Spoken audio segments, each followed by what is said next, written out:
Toshkentda odamlar tunda devorlari vayron bo'lgani yoki dars ketgan derazalari oynakor kozlardek aks ettirgani uchun emas, balki eshiklari oz-ozdan gijirlaganda shahar bo'ylab tarqaladigan, sahna sevganini hech qachon qoyib yubormaydi, degan shivirdan qochish uchun ko'chani kesib o'tadigan eski teatr bor.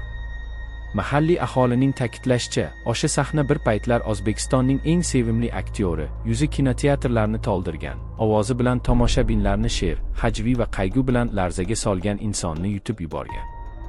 Uning ismi Temur Rahmon bo'lib, tashqi dunyoga u so'nggi spektaklidan so'ng tinchgina nafaqaga chiqqan afsona edi, lekin teatr yaqinida yashovchilarga haqiqat boshqacha pichirlardi.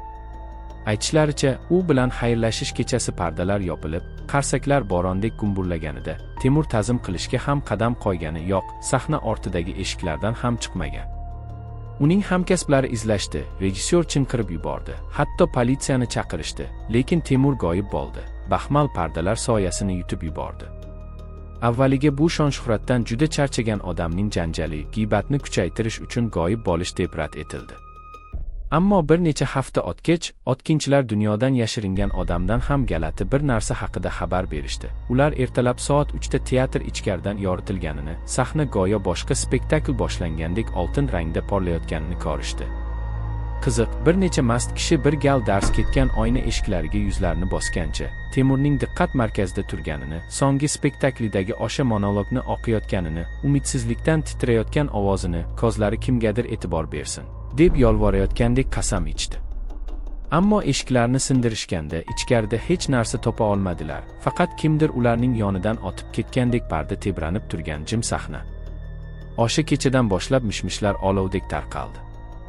Ba'zilar teatrning o'zi tirik, unutilgan mahbuslar suyaklari ustiga qurilgan, sahnasining yog'och taxtalari eski fojialardan qonga singib ketgan, deyishdi. Boshqalar esa Temur abadiy shon-shuhrat uchun yashirin savdolashib, tiriklar ko'rmasdan o'zining so'nggi satrlarini abadiy takrorlash uchun la'natlangan deb ishonishgan. Ko'p o'tmay, u erda mashq qilgan aktyorlar mavsum o'rtasidan chiqishni boshladilar.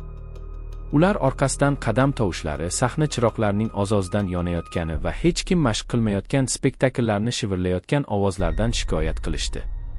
Bir kuni yosh aktrisa mashg'ulot paytida Temurning aniq ovozi og'zini ochmasdanoq uning satrlarini eshitib, hushidan ketdi. Yana bir aktyor kiyinish xonasi oynasiga qarasa, uning aksini emas, Temurning ortiga tikilib, "Mening o'rnimga oting" degan so'zsiz yuzini ko'rib chinqirib yubordi. Shahar kengashi teatrni yopishga harakat qildi, lekin ular har safar eshiklarni qulflaganlarida, ertalab ular yana ochilib, go'yo ahmoq odamni kirishga taklif qilishdi. Oxir-oqibat u tashlandiq bo'lib qoldi, chirishga qoldi, lekin afsona faqat qorayib ketdi.